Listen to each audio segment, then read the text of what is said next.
రెండు తెలుగు రాష్ట్రాలకి సంబంధించినటువంటి ఎవరైతే క్యాబినెట్లో మోడీ క్యాబినెట్లో మంత్రి పదవులు దక్కించుకున్నారో వాళ్ళకి మంచి మంచి అవకాశాలే వచ్చినాయి.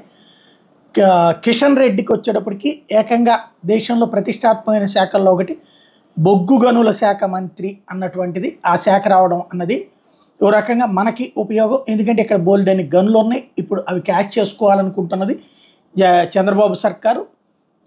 ఇప్పుడు అవి క్యాష్ చేసుకోవాలంటే కేంద్ర ప్రభుత్వ అనుమతి కావాలి. అది ఒకటి క్లియర్.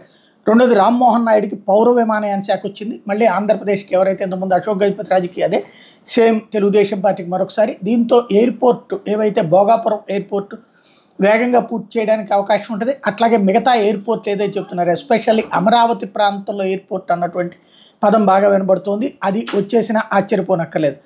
లేకపోతే బండి సంజయ్ హోంశాఖ సహాయ మంత్రి ఒకటి డిజిగ్నేషన్ పరంగా అలాగే సెక్యూరిటీ పరంగా మంచి సెక్యూరిటీ ఉంటుంది. పెద్దగా మనకు ఉపయోగపడేటటువంటిది అయితే ఏం లేదు. పెమ్మసాని చంద్రశేఖర్కి మంచి శాఖ వచ్చింది. ఇది ఆంధ్రప్రదేశ్కి చాలా ఉపయోగకరమైనటువంటి శాఖ. గ్రామీణాభివృద్ధి కమ్యూనికేషన్ శాఖ.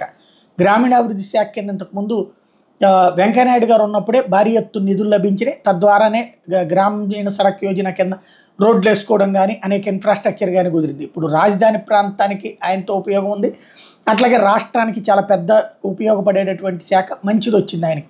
అలాగే శ్రీనివాస్ వర్మ స్టీల్ భారీ పరిశ్రమల శాఖ సహాయ మంత్రి. ఈయనకి మంచిదే. మనకి ఆంధ్రప్రదేశ్కి సంబంధించి విశాఖ స్టీల్ ప్లాంట్ వివాదం నడుస్తున్నటువంటి నేపథ్యంలో ఆయనకి లభించినటువంటి ఆ శాఖ ద్వారా స్టీల్ ప్లాంట్ ప్రైవేటీకరణ ఆపడానికి వీలుంటుంది.